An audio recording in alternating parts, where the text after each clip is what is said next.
तेजा तुम्हारे घर से आए पकवान क्यों नहीं खाए? इससे आगे की बात तुम प्रेम रंजन से ही पूछ लो। अरे मेरा मतलब इसलिए। हाँ किसलिए? नॉनवेज के लिए? अरे बस यूं ब्रजेश यार, तू बात का बतंगड़ मत बना यार। हाँ बतंगड़ मैं बोलना सबके सामने का, मुझे पता है ना। अरे तू ही बता दे यार, तेजा क्यों खा रहा है? बोल इसने क्या बोला था? इसने बोला था कि तुम मुसलमान लोग ना हिंदुओं को खाने पीने की चीजें झूठा करके देते हो। रेहाना, मैं तुमसे माफी। मैं कितना मूर्ख, बेज्ञानों और गधा जो अपने देश के अल्पसंख्यक समुदाय के बारे में ऐसे विचार रखता हूँ, वो भी अपनी दोस्त के बारे में। मैं इतना नीच कैसे हो सकता हूँ? अरे क्यों नहीं हो सकता? एक जनेऊधारी हनुमान भक्त पिता और सप्ताह में 2 दिन उपवास रखने वाली माँ का पुत्र मैं, और वो भी कैसा सकता हूँ? अरे महिलाओं पर अत्याचार करने वाले व्यभिचारी बाबा का पोता और शूद्रों पर अत्याचार करने के लिए विख्यात पर बाबा का पर पोता मैं प्रेम रंजन निहायती कमीना इंसान नहीं बनूंगा तो और क्या बनूंगा? हे भगवान, ये मुझसे क्या हो गया? हफ्ते भर में स्थिति ये हो गई थी कि मुलाकात होने पर जब भी रेहाना की आंखें डबडबाती तो उससे भी अधिक प्रेम रंजन की आंखें भर आती। ये सिलसिला कुछ 2-4 दिन तक चला होगा कि एक दिन एकांत पाकर प्रेम रंजन ने रेहाना से कहा, रेहाना, मुझे माफी नहीं दोगी? मानता हूँ कसूर मेरा, पर क्या करूं? बचपन से जाने के सही कि तुम मेरे भीतर बैठी है। रेहाना, एक गलती तो दुश्मन की भी माफ की जाती है। रेहाना, तुम्हें मुझे माफ करना ही होगा। यकीन करो, बचपन से मुझे ये सब बताया जा रहा है, इसलिए मैं बोल गया। वरना तुम नहीं जानती मैं तुमसे कितना प्यार करता हूँ। अरे तुम्हारी गैर मौजूदगी में भी मैं तुम्हें भूल ही नहीं पाता, और तुम इतनी छोटी सी बात पर नाराज हो गई। अरे झूठा क्या, तुम जहर खिलाओगी मैं तो वो भी खाऊंगा। ठीक है, मैं कल टिफिन में जहर लाकर नहीं, केवल जहर लेके आऊंगी। तुम खाओगे? हाँ खाऊंगा। क्या हो तुम्हारी हरकतें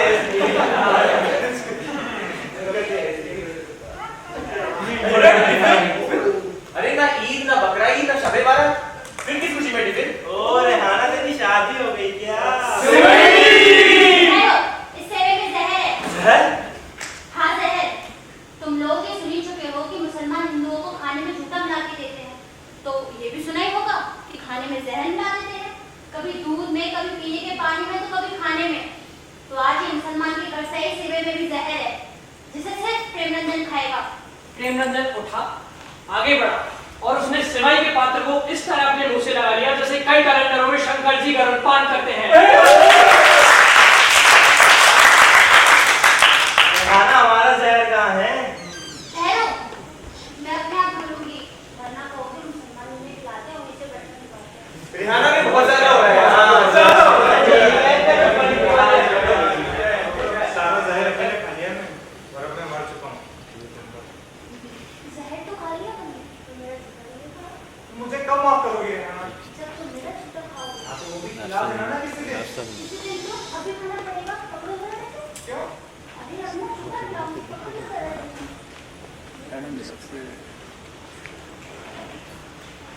रेहाना, मुझे एक बार फिर अपना झूठा खिला दो।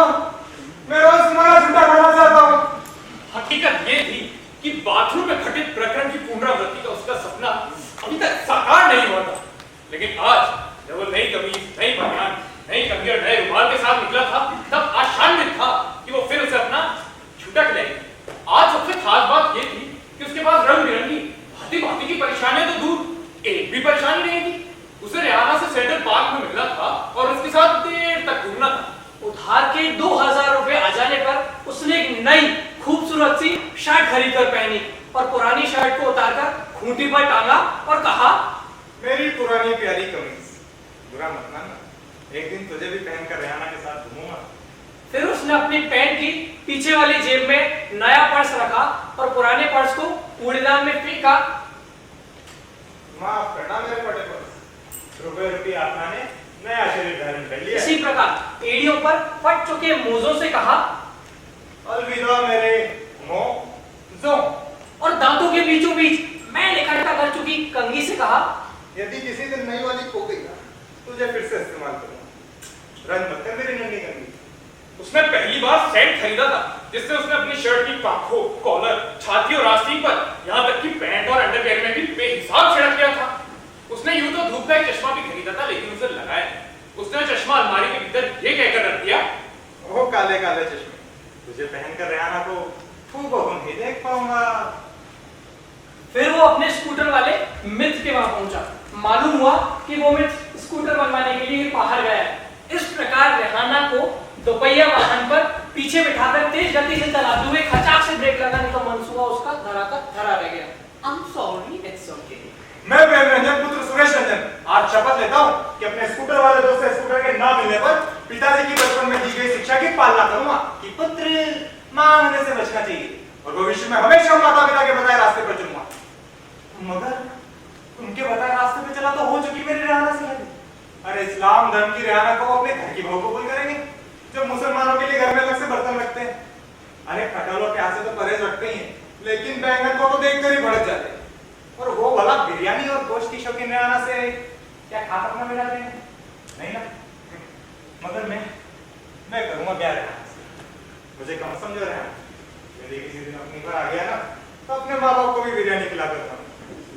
वैसे भी इस बार छुट्टियों में घर परिवार परिचितों के बीच धार्मिक भेदभाव के विरुद्ध और मांसाहार के पक्ष में माहौल बनाऊंगा। अरे मैं पहुंच गया सेंट्रल पार्क पूरे 2 घंटे पहले। ना मैं बाइक से आया ना स्कूटर से, पैदल और बस के मिश्रित सफर के बावजूद 2 घंटे पहले मेरा जूता नहीं फटा, पैंट की जिप भी ठीक है, रास्ते में कोई बाकी दोस्त नहीं मिला, किसी अंधे ने भाई रोड पार करा दे का निवेदन भी नहीं किया। मेरी लोकल बस खराब नहीं हुई, रास्ते में ना कोई रैली मिली ना जुलूस ना ट्रैफिक का शोर। वाह कमाल ही कमाल है। क्या कमाल बेटा, रेहाना आएगी 2 घंटे बाद। तब तक इस धूल और गर्मी से अपनी ताजगी और सौंदर्य को बरकरार रखने के लिए किसी साइबर कैफे का सहारा ले लेता हूँ। वहां से एक सुंदर सा मेल भी रेहाना को कर दूंगा। इन दिनों ये उसके लिए टाइम पास का बेहतरीन तरीका था। यदा कदा रेहाना भी उसे प्रेम पत्र संदेश मेल किया करती थी, जहां रेहाना के प्रेम पत्र संदेश संक्षिप्त, अनलंकृत और शांत होते थे, वहीं प्रेम रंजन के प्रेम पत्र संदेश कंप्यूटरीकृत कुंडली की भांति कई पृष्ठों के सजावटी शब्दों से लहलहाते हुए हाहाकार भरा हुआ करते थे। साइबर कैफे के एयर कंडीशनर की ठंडक में काफी खुश महसूस कर रहा था। गर्मी से छुटकारा मिलने के साथ साथ उसकी खुशी का कारण यह भी था कि एयर कंडीशनर के रक्षा कवच में धूल धक्कर से भी सुरक्षित था। बाहर सड़क पर खड़ा होने या इधर उधर टहलने पर उसके क्लीन शेव चेहरे पर या नई कमीज पर गर्द पड़ सकती थी। और आंधी आ जाए तो कौन थी, किसी गंवार द्वारा पान खाकर उगली गई पीक उसके कपड़ों पर पड़ जाती, या रेहाना की याद में खोए रहने के कारण गाफिल उसके पैर किसी गड्ढे कीचड़ महलों अथवा गोबर में चले जाते। तो रेहाना के साथ आज की बहुप्रतीक्षित शाम को बर्बाद होने से कौन बचा था? वो खुश कंप्यूटर के सामने बैठ गया। कंप्यूटर ऑन था और स्क्रीन पर नोरा फतेही ही थी। नोरा तुम हो बड़ी सुंदर, मगर मेरी रेहाना तुम्हारे होठों से भी सुंदर है मेरी रेहाना के। रेहाना तुम्हारे होठ कितने गुलाबी और पतले, मगर उस दिन बाथरूम में वो कितने भारी हो गए। वो बुरी आंखों वाली नोरा तो मुकाबले में मेरी रेहाना से जीत नहीं पाओगे, क्योंकि उसकी आंखें बढ़ियारी काली गजरारी है। नोरा तुम्हारा उपहार रेहाना से। नोरा के पक्ष को देखकर उसने रेहाना के पक्ष का ख्याल किया और पाया कि उसके अंदर बिजली के तार हिल रहे हैं, आवाजें हो रही हैं, बिजली दौड़ रही है। घबरा कर वो कीबोर्ड पर जल्दी अपनी उंगलियां चलाने लगा। हेलो, हाँ? अरे आराम से बता क्या? दंगा?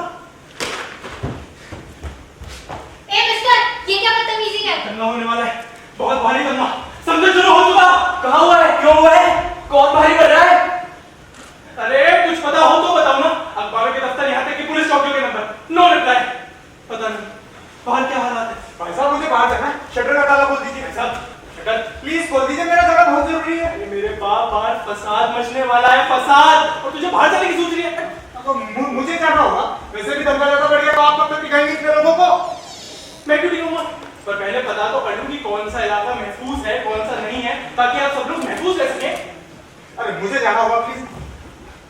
क्या पता ही है, बिना मालूम के निकलना ठीक नहीं है। बाहर जाना जरूरी है क्या?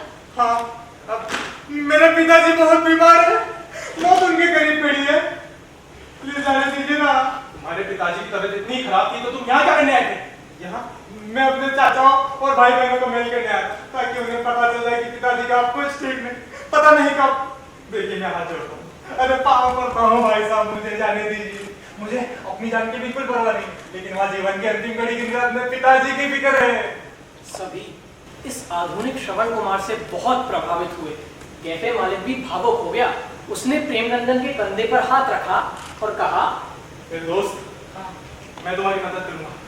अब तुम्हें पीछे वाले रास्ते से निकालता हूं। मुसलमान होता तो ये नहीं कहता मेरा अब्बा बीमार है। वही इधर से बाएं मुड़कर सीधे निकलना। आगे हिंदुओं की रिहायशी बस्ती पड़ेगी और उसके बाद शुरू होगा मुसलमानों का इलाका। बस उसे किसी भी तरह पार कर लेना। उसके बाद कोई चिंता की बात नहीं। उसे इलाके के पास है एक थाना, उस थाने का थानेदार हिंदू है और राज सारे में इंसान है। ऐसे माहौल में तो सालों की बजा के रख देता है। तुम उसे अपने पिताजी के बारे में बताना, वो तुम्हारी मदद करेगा, ठीक है? अच्छा, तुम्हें जाना है सेंट्रल पार्क? क्यों? बस यूं ही। धन्यवाद, आपका एहसान कभी नहीं भूलूंगा। अरे एहसान की क्या बात है? प्रेमरंजन कुछ दूर ही आगे बढ़ा हुआ कि एक नई समस्या आ गई। उसने महसूस किया कि उसे बहुत तेजी से पेशाब लगी हुई है। उसने इधर उधर नजर दौड़ाई। वहां एक चौराहा था जिस पर महाराणा प्रताप की घोड़े पर सवार एक मूर्ति थी। इसे भगवान भक्त सरकार ने अभी हाल ही में ही बनवाया था। निश्चय ही यहाँ पेशाब करने की गुंजाइश नहीं थी। वैसे भी दंगा तो नहीं, लेकिन एक बदहवासी और अफरा तफरी माहौल में थी। चारों तरफ डर और संचय रहे थे और ऐसे में उसको पेशाब लग गई थी। हालांकि वो चलता जा रहा था और पेशाब करने लायक स्थान तलाशता जा रहा था। जाहिर है वो स्थान उसे अभी तक नहीं मिला। वो फिर एक चौराहे पर पहुंचा। वहां भी किसी रणजीत सिंह जूदेव की तलवार लहराती हुई मूर्ति उसे दिखाई दी। प्रेमनंदन के हृदय से गाली निकल गई। ये साली कैसी गधा सरकार है जो मूर्तियां बनवाती है मूत्रालय में। मैं भी कितना बड़ा बेवकूफ हूँ, वहां साइबर कैफे में फारिग हो लेना था। लेकिन ऐसा जरूरी तो नहीं कि वहां टॉयलेट ना हो। एक तरफ से रहा ही होगा। अगर साइबर कैफे घर में था, घर में मंदिर था, किचन था, तो टॉयलेट तो रहा ही होगा। ये अपनी समस्या को जितना स्थगित करता जा रहा था, वो उतनी ही बढ़ती जा रही थी। रोकते रोकते आखिर वो पुरानी हिंदू बहुल बस्ती में आ पहुंचा। साइबर कैफे के मालिक ने बताया था यहाँ रुकना नहीं है, आगे बढ़ जाना है। लेकिन वो उस बिंदु पर पहुंच चुका था जहां से आगे बढ़ने के बजाय लघु शंका से निजात अधिक आवश्यक था। चूंकि ये रिहायशी बस्ती थी, इसलिए यहाँ सार्वजनिक शौचालय होना या फिर उसे ढूंढना कठिन काम था, और इसके लिए किसी का दरवाजा खटखटाना उससे भी कठिन काम था। इसलिए इसने अपनी समस्या से निजात पाने के लिए एक जन निरपेक्ष गंदे स्थान की तलाश में अपने चारों तरफ का विहंगावलोकन किया। उसे अभी तक जन निरपेक्ष गंदा स्थान या शौचालय नहीं मिला था। उसने फिर आसपास देखा। घरों के सामने नालियां गई हुई थी। हल्का होने के लिए ये उपयुक्त जगह थी, लेकिन मुश्किल ये थी कि इनके इर्द गिर्द मानव उपस्थिति थी। प्रेमनंदन का चेहरा डर, असहाय, तनाव और अजीब ढंग के कंपन से भर उठा। उसे कुछ न सूझा तो वो इस गली से उस गली में भागने लगा और अंततः एक बंद गली के आखिरी मकान के कोने वाले हिस्से की दीवार पर पेशाब करने लगा। पेशाब करते हुए प्रेमरंजन ने देखा कि दीवार पर कुछ पोस्टर लगे हुए थे और एक इबारत लिखी हुई थी। उसने पहले इबारत पर गौर किया। लिखा था, देखो गधा पेशाब कर रहा है। उसने पहले उस इबारत के चारों ओर अपने मूत्र की मेखला बना दी और फिर एक विजेता की भांति उन पोस्टरों की तरफ देखा। यहाँ पे 3 रंगीन पोस्टर लगे हुए थे। ये भगवान भक्त पार्टी के किसी महारैली से संबंधित पोस्टर थे और इन पर 2 नेताओं की तस्वीरें थी। वो मुस्कुराया। आप हैं? आखिर पार्टी शौचालय नहीं बनवा सकती? नहीं, कोई बात नहीं, लीजिए मेरी सप्रेम भेंट। फिर उसने अपने मूत्रांग को उठाकर निशाना साधा। दोनों पर एक बार में ही प्रहार गिरा। प्रेमरंजन पर जैसे कोई जुनून सा सवार हो गया था। फिर उसने अपने मूत्रांग को उठाकर दाएं बाएं ऊपर नीचे हर कोण पर ले जाकर हमला बोला। नतीजा ये था कि जब वो पूरी तरह निवृत्त हो चुका था तो तीनों पोस्टर पूरी तरह भीग चुके थे। अब जाकर वो सामान्य हो सका था, जैसे शरीर में घुसी कोई बीमारी अचानक निकल गई। वो थोड़ा इधर उधर मुड़ते हुए बढ़ा। फिर एक मोहल्ला सामने था। अरे भाई साहब, ये सेंट्रल पार्क का रास्ता किधर? कहाँ जाना भाई तुझे? Central park? अरे पार्क के पास कहाँ? अरे पास नहीं, पार्क में। अबे अजीब आदमी है, अरे रास्ता तो बता दे। लगता है मैं फंस चुका हूँ। ना जाने कौन सी छत से मुझ पर बम गिरा हो मेरे चीखने। नहीं, मेरी मौत पर सर्वाधिक दुखी रहना ही होगी और वो अपने गम का इजहार बस जरा सी उदासी और नमाकों से करेगी। नहीं यार, ऐसी बात नहीं। रोने धोने के मामले में मेरी देहाती माँ की बराबरी रेहाना कैसे कर सकती? अरे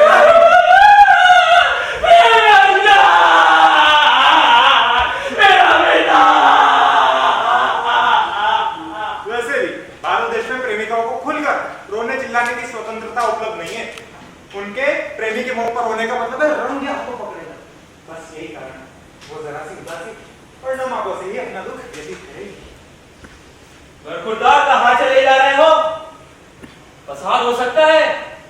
बेशतर अपने घर पहुंचो, कयामत आने वाली है। मियां खौफ खा रहे हो? हिंदू होगी? बताया नहीं, खौफ खा रहे हो? हिंदू होगी? अगर हूं तो क्या, नहीं हूं तो क्या? हिंदू नहीं हो तब इस मोहल्ले में आहिस्ता चलने में कोई हर्ज नहीं। हिंदू हो तो हर्ज है। देखो मियां, दंगों की जिंदगी का पुराना तजुर्बा है।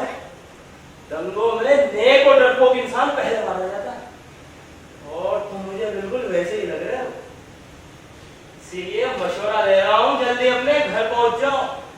हालांकि बलवा जब आग पकड़ता है, जब घर भी काम महफूज दे जाते हैं, पर आफत की घड़ी में घर बाहर से बेहतर होता है। मगर मैं रास्ता भटक गया हूँ। तुम्हें जाना कहाँ है? Central park. देखो सामने जो बिजली का खंभा दिख रहा है, हाँ जिसमें बत्ती नहीं जल रही, हाँ हाँ दिख रहा है, दिख रहा है। उसके थोड़ा सा आगे मुड़ने पर एक मोड़ आएगा बाएं बाजू, वहां से मुड़कर आगे बढ़ जाना। करीब एक फलांग चलने पर सेंट्रल पार्क वाली सड़क है। मेरा सफर खत्म हो गया। यहीं करीब मेरा गरीब खाना है। माफ करना, वहां तक चलता जरा जल्दी में हूँ। क्या मालूम दंगा भड़क ही जाए, कुछ तैयारी तैयारी का मतलब? मियां तुम सिर खौफ खा रहे हो। मेरा मतलब मियां मसलन दंगा होगा तो कर्फ्यू जरूर लगेगा, तो इसलिए घर में कम से कम आटे के 2 बनस्तर बने होने ही चाहिए। 4-5 किलो आलू, चटनी के लिए टमाटर, हरी मिर्च, धनिया इकट्ठा हो जाए। इसके लिए तुरंत करूँगा भाई। कर्फ्यू का क्या ठिकाना कितने दिन चले। हाँ मेरी मंजिल आ गई। तो हाफिज। जाने बुढ़े ने सेंट्रल पार्क का रास्ता बताया या गुजर जाने का? गौरतलब है कि जब वह इस बस्ती से गुजर रहा था तो उसकी भरपूर इच्छा तथा कोशिश थी कि वो मुसलमान दिखे। अब यूं तो मुसलमान दिखना क्या, इस्लाम धर्म कबूल करने का ख्याल भी उसमें एक बार सर उठा चुका था। ये वाकया तब का है जब वो 11वीं कक्षा का छात्र था और 10वीं कक्षा में पढ़ रही अपनी दूर की मामा की लड़की पर आसक्त था। इस प्यार का विकास यहाँ तक हुआ कि उसने अपनी मामा की लड़की के हाई स्कूल बोर्ड परीक्षा के भरे गए फॉर्म में से उसका पासपोर्ट साइज फोटो चुप्पी से नोच लिया था और उस फोटो को अकेले में सीने से लगाकर आहें भरता था। उन दिनों जब भी वो उससे विवाह का ख्वाब देखता तो संकट आ जाता, क्योंकि जमाना ऐसे रिश्तों को स्वीकार नहीं करेगा। उस क्षण वो निर्णय लेता कि वो मुसलमान बन जाएगा, क्योंकि उनमें ऐसे रिश्तों की मनाही नहीं होती। लेकिन निर्णय के क्रियान्वयन की नौबत ही नहीं आई। स्नातक में पढ़ते ही वो लड़की डोली में सवार होकर एक दिन अलीगढ़ स्थित अपने ससुराल चली गई।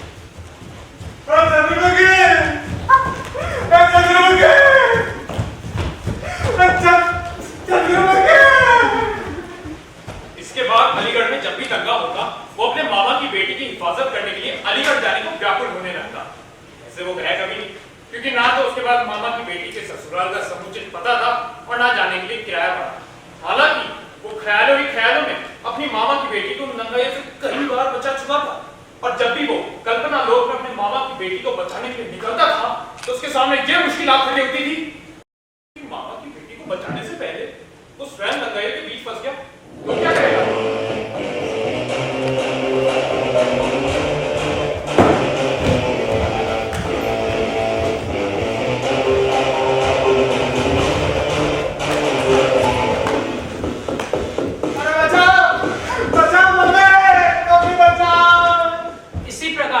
बचपन से केशवर में पहुंचने पर 15 अगस्त के अवसर पर आयोजित नाटक में वो अलाउद्दीन खिलजी बना था। खिलजी के गेटअप में उसे केवल दाढ़ी लगाई गई थी और मूछें गायब थी, और वो जान गया था कि जिस प्रकार बिच्छू के डंक जैसी नुकीली मूछें खाटी हिंदुत्व का परचम है, उसी प्रकार सफाचट मूछ किंतु दाढ़ी वाला चेहरा मुसलमान होने का खुद का सबूत है। और इस वक्त जब वो मुसलमान बस्ती से सेंट्रल पार्क की तरफ मुड़ता हुआ अपने आप को मुसलमान दिखाने का यत्न कर रहा था, तो उसके मन में रक्षा कवच के रूप में दाढ़ी मूछ का ख्याल कुछ इस प्रकार प्रकट हुआ। इतना अच्छा होता यदि इस समय मेरे पास नकली दाढ़ी मूछ होती तो मैं उसे अपने सफाचट चेहरे पे लगाता, जो रेहाना को बड़ा प्यारा है। इस्लाम के नाम पे लड़ने वाली दंगाइयों को देख मैं अपनी नकली मूछ उखाड़ लेता, लेकिन हिंदू बलवाइयों को देख उसे पुनः लगाकर ऐसे हेटने लगता। प्रेमनंदन को दाढ़ी मूछ के ख्याल से उभारा सेंट्रल पार्क में। सेंट्रल पार्क और ठीक उसके सामने था। रेहाना तो कहीं दिखाई नहीं दे रही, पार्क में जाकर देखता हूँ। भाई साहब एक टिकट देना। हाँ भाई साहब एक टिकट दे दो। एक गंदा बैठा था भाई। गंदा बचन गंदा होने वाला भागो। मैं खुद भाग रहा हूँ। साला एक तो मेरा पैसा नहीं मिल रहा है, टिकट कहाँ गायब हुआ है? जी बात नहीं है। चौकीदार जी आप तो नहीं भाग रहे हैं ना? अरे भाई मैं कहाँ भागूं? मैं तो ये पार्क है ना, पार्क के बाद टूर है, उसके बगल वाली कुटरी है ना, वहीं रहता हूँ और रात में चौकीदारी भी करता हूँ। चौकीदारी क्या करते हैं? टांगे फैलाकर सोते रहते होंगे। क्या? कुछ नहीं जरा पार्क में जाने देंगे। अरे भाई पार्क में जाके करेगा क्या? झूला झूलेगा। नहीं वो हाँ मेरा पर्स घूम गया है ना अंदर। ये भाई बात एकदम साफ है, बिना टिकट के अंदर नहीं जाना चाहिए। चौकीदार जी ने अपने पूरे कर्मचारी जीवन में ड्यूटी के प्रति पहली बार ऐसी मुस्तैदी दिखाई थी। टिकट की क्या बात है चौकीदार जी? पर्स के मिले पर उसके अंदर के सारे पैसे आप ले लेना। मुझे बस उसमें रखे जरूरी कागज से मतलब है ना। अच्छा क्या हो तेरा पर्स ढूंढवाए? हाँ रेहाना कहाँ थी तुम? मैं कब से तुम्हें ढूंढ रहा था। अच्छा हुआ तुम मिल गए। इधर तो बहुत टेंशन दिखाई दे रही है। अरे घबराओ नहीं रेहाना, अब मैं आ गया हूँ ना। अरे भाई साहब पर्स मतलब मिल गया। और पैसा? अरे जाओ ना यार। मुझे अपने घर जाना होगा। सोचा तो कुछ होता मगर इन तन्हाइयों से इंसान की खुशी देखी जाए तब ना। चलो मैं तुम्हें तुम्हारे घर छोड़ देता हूँ। नहीं तुम मेरे साथ चलोगी तो खतरे में फंसोगे। अकेली जाओगी? ये जिद ठीक नहीं है रेहाना।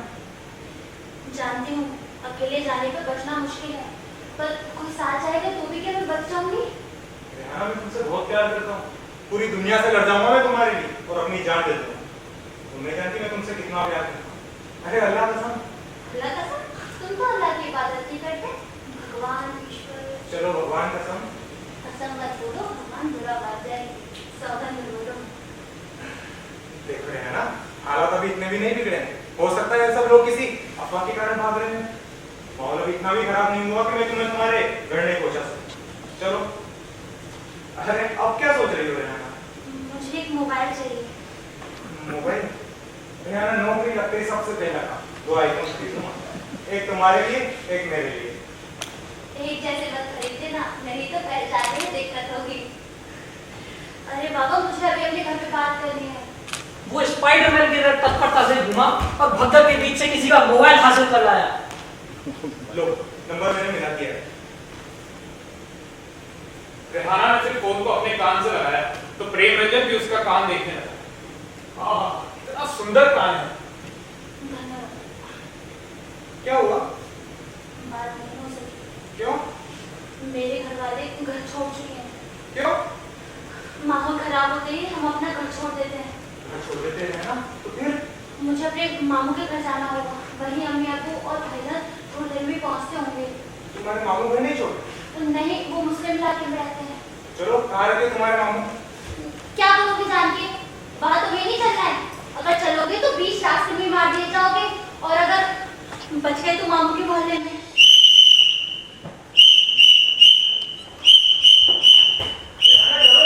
अब तो पुलिस आ गई है। अरे रेहाना डरो नहीं, अब तो पुलिस आ गई है। पुलिस से हिंदुओं के लिए होते प्रेम रंजन, हमारे लिए तो ये कातिल है। जरा देखो इनकी आंखों में कैसी वहशत चमक रही है। रेहाना तुम क्या हिंदू मुसलमान की बातें कर रही हो? तुम तो कहती थी मोहब्बत करने वाले हिंदू मुसलमान की बातें नहीं करते। दंगे मोहब्बत की कब्र ना होते प्रेम रंजन। इस वक्त हकीकत यही है, मैं एक मुसलमान हूँ और पुलिस के संगीनों के साय में तुम जितने महफूज हो, मैं अपनी अल्लाह अकबर।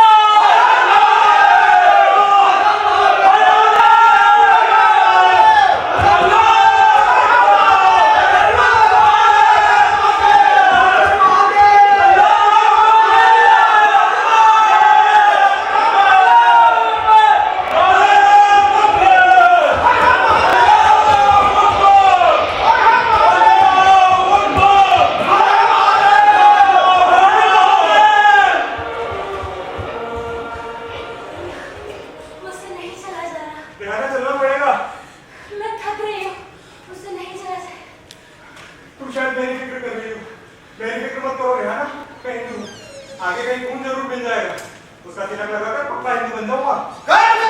हम हिंदू हैं! हम हिंदू हैं! और साले लोग कौन हो आप लोग? अरे क्या क्या क्या कर रहे हो आप? हिंदू है या मराठ? हिंदू। अबे तो इतना डर के क्या बोल रहा है? जोर से बोल, घर से बोल, हम हिंदू हैं। गर्व से कहो, हम हिंदू हैं! अरे सर, आप भी तकलीफ करने लगे। धर्म के रक्षक हैं, रक्षा करो। Hello hello, yes sir, I am coming, yes sir. सचमुच मैं हिंदू हूँ। ओ Swami ji, according to me, हमने लगे ये सारा तुरंत हो सके। नहीं, आप चाहे तो चेक कर लीजिए, मेरी सुन्नत नहीं हुई है। और हिंदू होने का इससे बड़ा क्या प्रमाण है कि मेरी सुन्नत नहीं हुई हो? इतनी सीमत मत कर। हिंदुत्व की सीमत क्या क्या मत कर। हिंदू और मुसलमान के अंदर सिर्फ लिंग का भेद नहीं होता है, संपूर्ण सिंध है। हिंदुत्व देवता है और इस्लाम असुरत। तुम हिंदू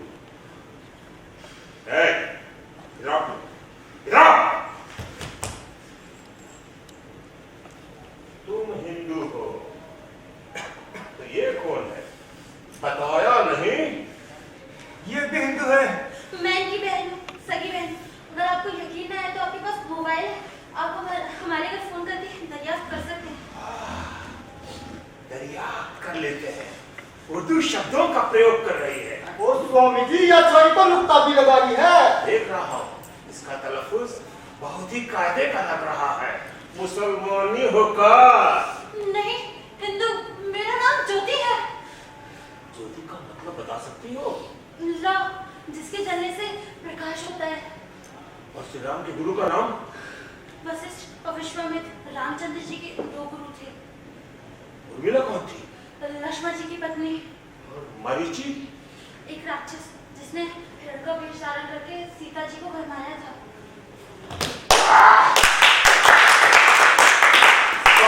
पहलवानी हो ही नहीं सकती, कहो तो शर्त बदलो। अरे हम तो शक्ल से पहचान जाता हूँ कि कौन हिंदू है कौन नहीं। कौन जाते हो? पंडित मिश्र। ये होता है असली हिंदुत्व का चमत्कार। ज्योति जी को देखो, सलवार कुर्ता पहनी है, वो पैंट जीन्स इसका टॉप जैसी सेक्सी और विदेशी परिधान पहनने वाली छिनौरों को सीखना चाहिए इसे। और अगर नहीं सीखे तो हम सिखा दूंगा। ओ स्वामी जी, आप टेंशन ना लो, हम उनकी पैंट जींस स्कर्ट भी सब उतार देंगे। अरे नहीं बच्चा, अभी नहीं। अभी शीघ्र ही ग्रीष्म अवकाश होने वाला है। जब स्कूल और कॉलेज खुलेंगे ना, तब इस काम को हम अंजाम देंगे। अभी तो हमें हिंदुत्व गौरव अभियान पर काम करना है। गर्व से कहो, जोर से कहो, गर्व से कहो। ओ ज्योति जी, मन्ने थारा ये चश्मा दे सकोगे? Thank you. Oh my God, wow, it's American. ओ ज्योति जी, गर्व से कहो। हम हिंदू हैं! सुने सुने सुने, सभी खासों सुने।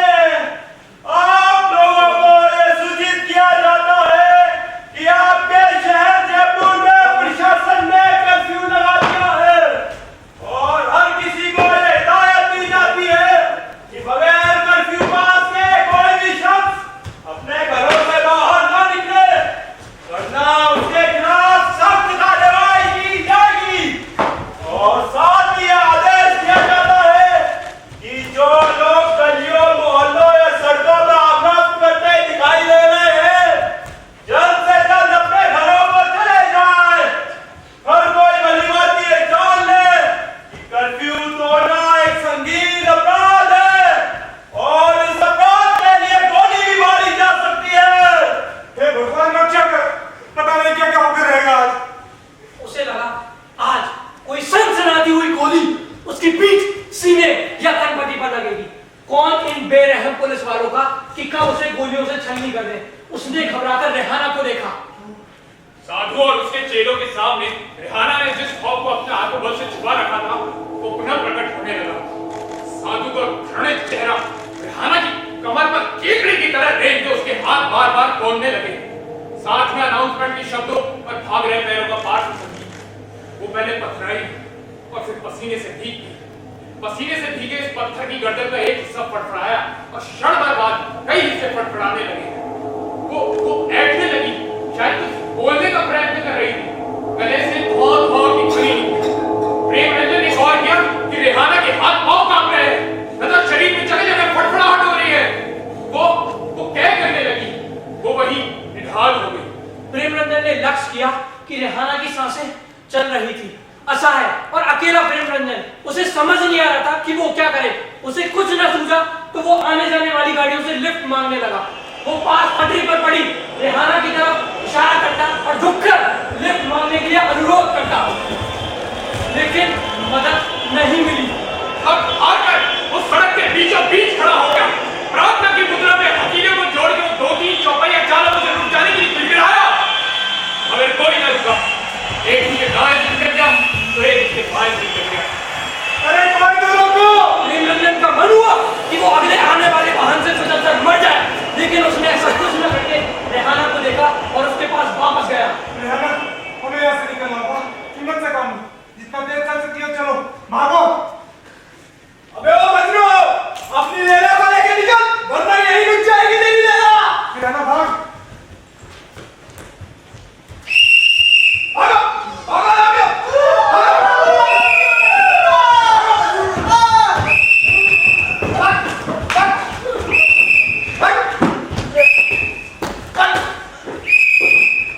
प्रेमरंजन, मुझसे आवाज नहीं चला जाए। रेहाना, यहाँ नहीं रुका जा सकता है।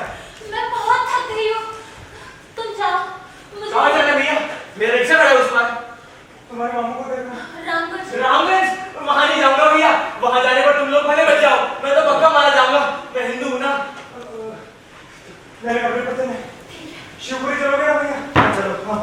मगर 250 रुपए लगेंगे। अबे 5 लगते हैं, 50 ले लेना। नहीं, 250 रुपए से 1 रुपया कम नहीं। ठीक है यार, चल चल। प्रेमरंजन ने ईश्वर को धन्यवाद दिया कि उन्होंने इस मुसीबत के वक्त में रिक्शे वाले को भेजकर उन दोनों की मदद की। हालांकि रिक्शे वाला 250 रुपए में तैयार हुआ था, और यदि रेहाना इस भुगतान में साझा न करती ना तो प्रेमरंजन की जेब कड़क हो सकती थी। उसने आंखें मूंदकर उसने ईश्वर को धन्यवाद दिया और फरियाद की, इसी तरह ठीक कमरे तक पहुंचा दो बजरंगबली। बजरंगबली उसके सर्वाधिक शब्द थे बचपन से ही। आज मंगलवार नहीं था, किंतु रेहाना से खास मुलाकात के दिन पर आज वो सांगानेरी गेट वाले बड़े हनुमान जी के मंदिर जरूर गया था। वहां जाकर उनके चरणों में बड़ी देर तक गिड़गिड़ाता रहा, हे हनुमान स्वामी, हमारे प्यार को सफल बनाओ। हालांकि मैं स्वयं कच्चा पहनता हूँ, मगर रेहाना से मेरा ब्याह हो गया ना तो मैं आपको लाल लंगोट चढ़ाऊंगा।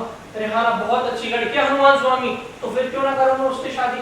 आखिर जब किशोर कुमार मधुबाला से, शाहरुख खान गौरी से, अजहरुद्दीन संगीता बिजलानी से और तो और बादशाह अकबर जोधा भाई से ब्याह रचा सकते हैं, तो मैं रेहाना से शादी क्यों नहीं कर सकता? लव का केस लगवाने का खुद से। रिक्शे पर रेहाना के साथ बैठे हुए प्रेमरंजन के मन में कौन था कि आज रेहाना के साथ अपने कमरे पर समय बिताने का जो सुख से मिलने वाला है ना, हो रहा उसमें हनुमान स्वामी सहाय बने होंगे। उसे लगा कि आज रेहाना के साथ अपने कमरे पर समय बिताने का अवसर प्रदान करने के लिए ही हनुमान स्वामी ने सब दंगा फसाद का विधान रचा है। अब वो रिक्शा चालक की पीठ देख रहा था। रिक्शे वाला कर्फ्यू के भरपूर सख्त हो जाने पर ज्यादा से ज्यादा कमा लेना चाहता था, क्योंकि कर्फ्यू में कंगाल रहने का दुख वो जानता था। रिक्शा चलाने से पहले वो केले का ठेला लगाता था। रोज कुछ केले बेचकर अपने लुढ़कते लुढ़कते परिवार की गाड़ी खींच रहा था। एक बार कर्फ्यू के सख्त हो जाने पर 6 दिन तक वो अपने केले नहीं बेच पाया। नतीजतन उसके सारे अनबिके केले सड़ गए और भोजन और दवा की तंगदस्ती में उसका 4 साल का छोटा लड़का मर गया। जब जनजीवन सामान्य हो गया और कर्फ्यू हट गया, तब उसके पास नए सिरे से केले खरीदने के लिए पैसे नहीं थे, न ही ठेले का बकाया किराया चुकाने के पैसे थे। तब वो रिक्शा चलाने लगा और उस दिन से आज तक वो रिक्शा ही चला रहा है। रिक्शा थोड़ी दूर ही बड़ा होगा कि उधर मत जाओ, गाजर मूली की तरह काट रहे हैं। मेरे बच्चे रेहाना सड़क पर खड़े रहना है, चलना खतरनाक है। ठीक कह रहे हो, हमें आसपास किसी घर में पनाह मांगनी होगी। अरे कहाँ मांगेंगे? देखो उस घर में रोशनी दिखाई दे रही है। चल चलकर देखते हैं।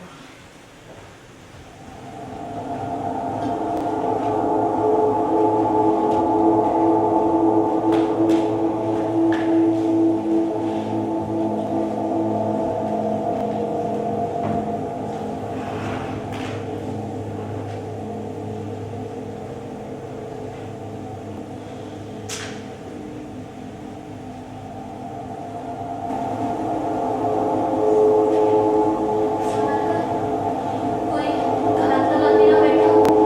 लगता है बिल्कुल खाली पड़ा है। या अल्लाह, कोई आ गया तो? तब भी तब देखेंगे रेहाना, अभी बाहर से बेहतर है हम यहाँ। पानी? फ्रिज है तो पानी तो हो गए। चलो, तुम घबराओ नहीं, मैं लेकर आता हूँ।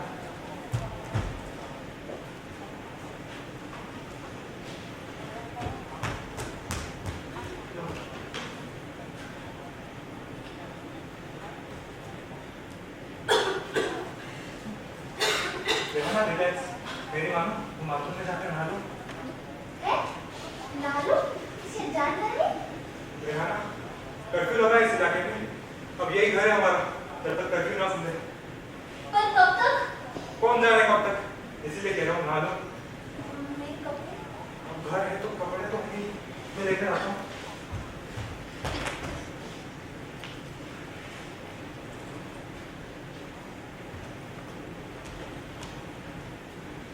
लो।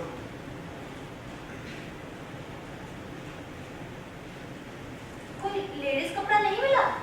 तीन चार साड़ियाँ, लेकिन पेटीकोट और ब्लाउज नहीं मिला। ढूंढूं? अरे नहीं नहीं, रहने दो। ठीक है तो फिर जाओ और नहाओ। पर मुझे डर लग रहा है। रेहाना, तुम गर्मी में भी नहाने से डरती हो? अरे नहाने से नहीं, मुझे डर लग रहा है, पहले तुम जाओ। अच्छा, बाथरूम में कोई होना इसलिए? रेहाना ने उसे फिर घूरा और ऐसे धकेला वो सीधे बाथरूम में चला गया।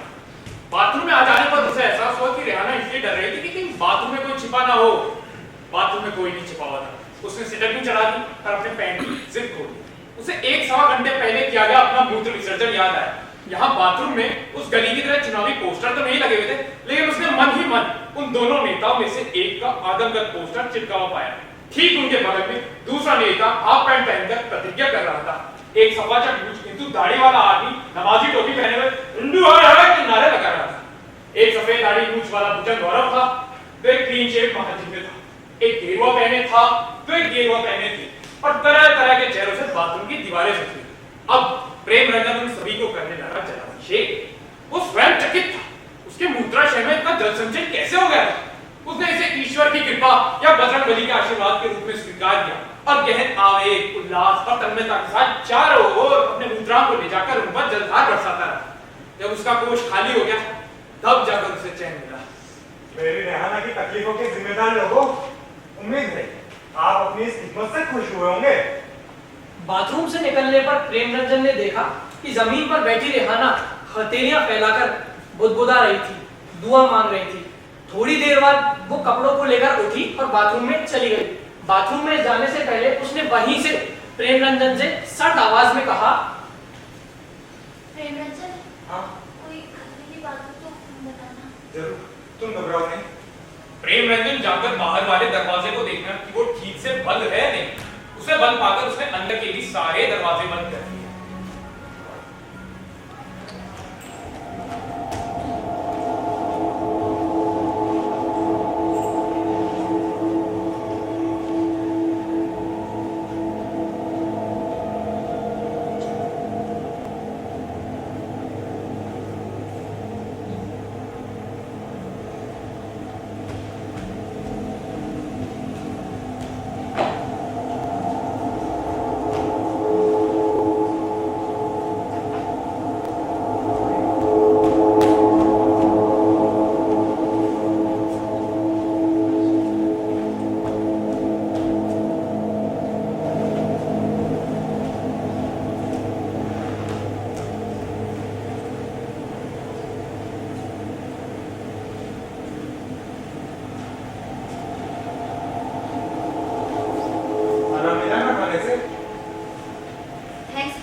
तुम्हारे लिए चाय बनेगी।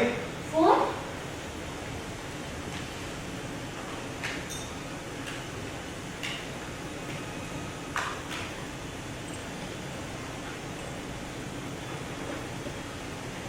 ये कोई बुरा ख्वाब तो नहीं जो अभी टूट जाएगा और सब ठीक हो जाएगा?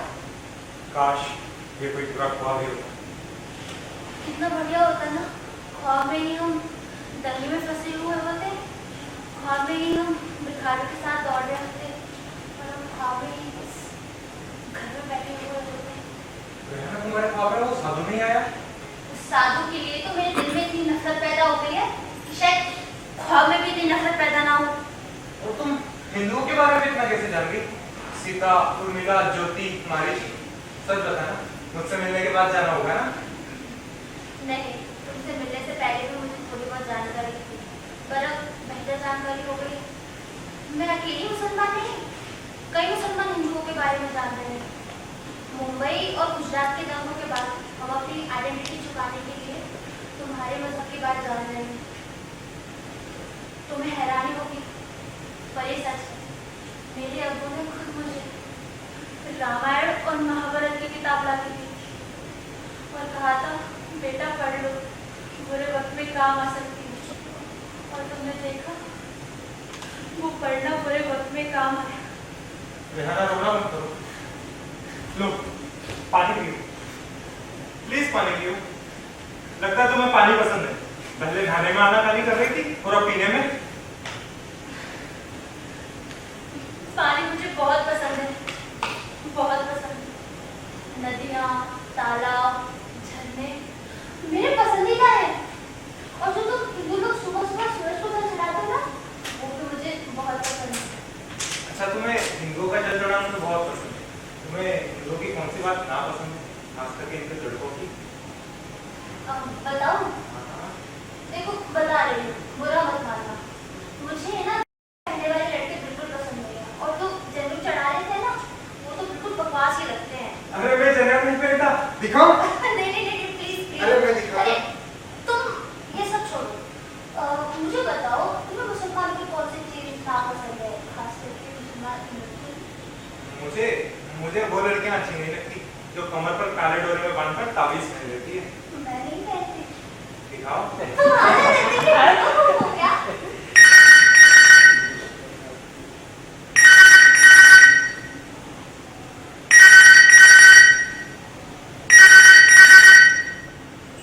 आखिर इस घर के लोग गए कहाँ? हो सकता है इस घर के लोग बाहर गए और लौट ना सके। लेकिन फिर भी रेहाना, ये तो सोचने वाली बात है। तुमने इस घर को इस तरह खाली छोड़कर क्यों जा रहा हो? तो ये भी तो हो सकता है ना, माँ और बच्चे बाजार गए हो और दंगे में फंस गए हो, और घर पर फोन आने पर पति अपने पत्नी और बच्चों की तरफ दौड़ा चले गया हो और दंगे में परिवार से अलग हो गया हो सकता है रेहाना, माँ बाप अपने बच्चों को छोड़कर बाहर गए हो और बहुत देर तक उन्हें ना लौटता देख बच्चे उन्हें ढूंढने निकल गए और वो भी दंगों की चपेट में आ गए। लेकिन रेहाना, ये भी तो हो सकता है कि हादसा घर के बाहर नहीं, घर के भीतर हो। दंगाई घर की स्त्रियों को उठाकर लेकर गए हो और घर परिवार के लोग उनके पीछे पीछे हाथ जोड़ते मिन्नत करते गए हो और लौट ही ना सके। मान लो प्रेम रंजन, वो लोग आए और मुझे उठा के ले गए तो? रेहाना प्लीज हौसला रखो। प्रेम रंजन के पास कोई जवाब नहीं था, जैसे संसार के सारे शब्द मृत हो गए थे। उन निरंतर रेहाना को देखता था। रेहाना की दाएं आंख के नीचे की जगह फटी, गर्दन का भी एक स्थान फड़फड़ाया। प्रेम रंजन परेशान होने लगा। उसे लगा रेहाना फिर से दहशत से गिर रही है। उसे कुछ ना सूझा तो उसने टेलीविजन चला दिया। रिमोट उसके हाथ में था। टेलीविजन अनेक दृश्यों से भर गया।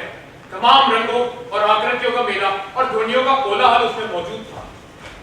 न्यूज़ लगाओ। अब वो न्यूज़ चैनल लगाने लगा, क्योंकि उसे पता नहीं था इस एरिया में न्यूज़ चैनल किस किस नंबर पर आते हैं। इसलिए वो एक के बाद एक बटन दबाता और चैनल लगाता। सभी चैनल लग रहे थे। एक चैनल पर फिल्मी सितारों की भीड़ थी तो दूसरे पर दामाद सास से प्रेम की पींगे बढ़ रहा था। फिर उसने बटन दबाया, दोबारा चैनल बदला। यहाँ पर एक जटाजूटधारी साधु प्रवचन कर रहा था। प्रेम रंजन ने मन ही मन कहना चाहा, अगर रेहाना ना होती तो मैं अभी तुम पर जल वर्षा करता। साधु भागा और न्यूज़ चैनल आ गया। समाचार वाचक कुछ बोल रहा था या घटनास्थल से संवाददाता कुछ बोलने लगता या दोनों के बीच में सवाल जवाब होने लगता, मगर रेहाना कुछ भी नहीं सुन रही थी, वो केवल देख रही थी। समाचार वाचक या संवाददाता जो कुछ भी बोलते वो रेहाना के पास आकर दृश्य बन जा रहे थे, और इस प्रकार रेहाना केवल दृश्य ही देख रही थी और दृश्य ही सुन रही थी। नमस्कार। जैसे कि आप देख सकते हैं, बस्ती के रिहायशी हिस्सों में लगातार अफरा तफरी मची हुई है। यहाँ की घरों की दीवारें गोलियों के निशानों से भरी हुई है, मानो जैसे चेचे के दाग उग रहे हो। यहाँ की घरों के कमरे और आंगन रक्त और शव से भरे पड़े, चारों तरफ कराहे और उड़ने की आवाजें सुनाई दे रही हैं। मैं इस वक्त रामगंज के उस रिहायशी हिस्से में हूँ जहाँ कुछ देर पहले हिंदू मुसलमान के बीच दंगा बढ़ता था। हर कोने से रोने और कहानी की आवाजें आ रही हैं। मैं आपको बता दूं कि अगर आपका दिल कमजोर है तो आप ये दृश्य नहीं देख पाएंगे। ये दृश्य एक हिंदू गर्भवती महिला का है जिसे मार दिया गया है। वो और उसका पुत्र यहीं मरे पड़े हैं। जमीन पर 50 नरमुंडे पड़े हुए हैं, उनके चेहरे और बाल झरे हुए हैं। यहाँ पर 50 नरमुंडे पड़े रहने का कारण यह है कि मस्जिद पर आग लगने पर लोग अपनी जान बचाने के लिए भागने लगे, मगर बाहर खड़े दंगाई हुए उनकी गर्दनें काट दी। जो भी बाहर भागने की कोशिश करता है या अपना सिर बाहर की ओर निकालता तो उसका सिर धड़ से न होता। यहाँ एक बस्ती भी आपकी रफ्तों में है और सर पर हरा साफा बांधे और गले में हरा दुपट्टा डाले लोग मोटरसाइकिल, ट्रक और जीपों में सवार होकर जा रहे हैं। उनके हाथ में तलवार और रिवॉल्वर है और जिनके हाथों में ये नहीं है उनके हाथों में है टूटी हुई खाली बोतलें और तेजाब से भरी हुई बोतलें। और ये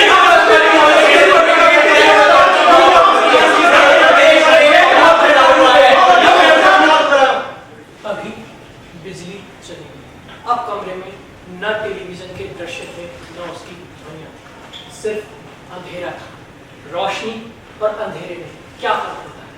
रोशनी में सब कुछ दिखाई देता है, वो खुद दिखाई नहीं देता, मगर अंधेरे में कुछ भी दिखाई नहीं देता, सिर्फ अंधेरा दिखाई देता है। मगर रेहाना को सब कुछ दिखाई दे रहा था। स्मृतियां, कल्पनाएं, आशंकाएं, स्वप्न अंधेरे में अधिक स्पष्ट और चटक दिखाई देते हैं। रेहाना के सामने उस अंधेरे कमरे में अनेक दृश्य चमगादड़ों की तरह फड़फड़ा रहे थे।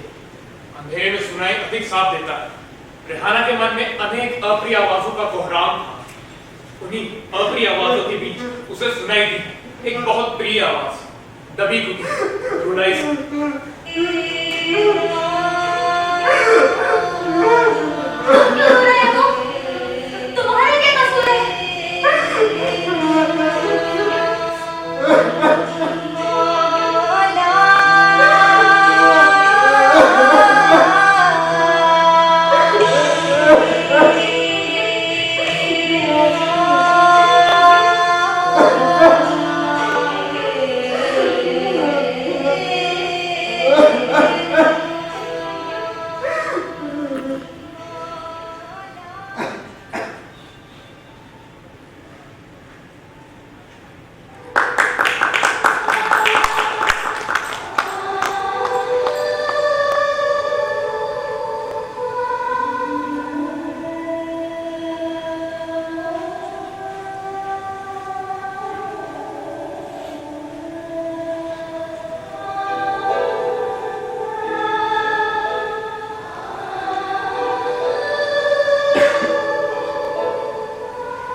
उम्मीद करता हूँ आपको नाटक पसंद आया होगा।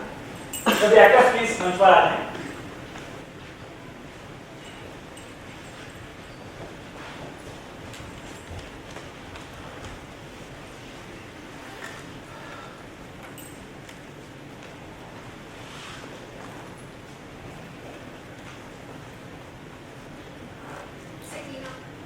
प्ले। यशवर्धन सिंह प्रेम रंजन की किरदार में। संजीव जैन सूत्रधार के किरदार में। रशीद देव सूत्रधार के किरदार में। देव स्वामी चौकीदार के किरदार में। मनोज त्यागी जगमाल के किरदार में।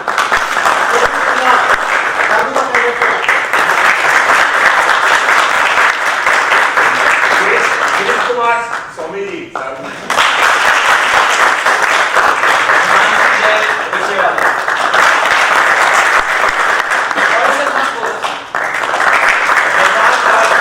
मौलवी और अमरगढ़। श्री गोस्वामी रेहाना के किरदार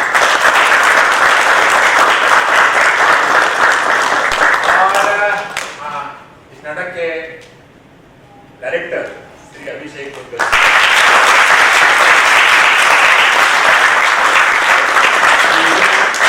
डिजाइन ऑपरेशन राहुल निर्माण स्टेज मैनेजर अनमोल त्यागी,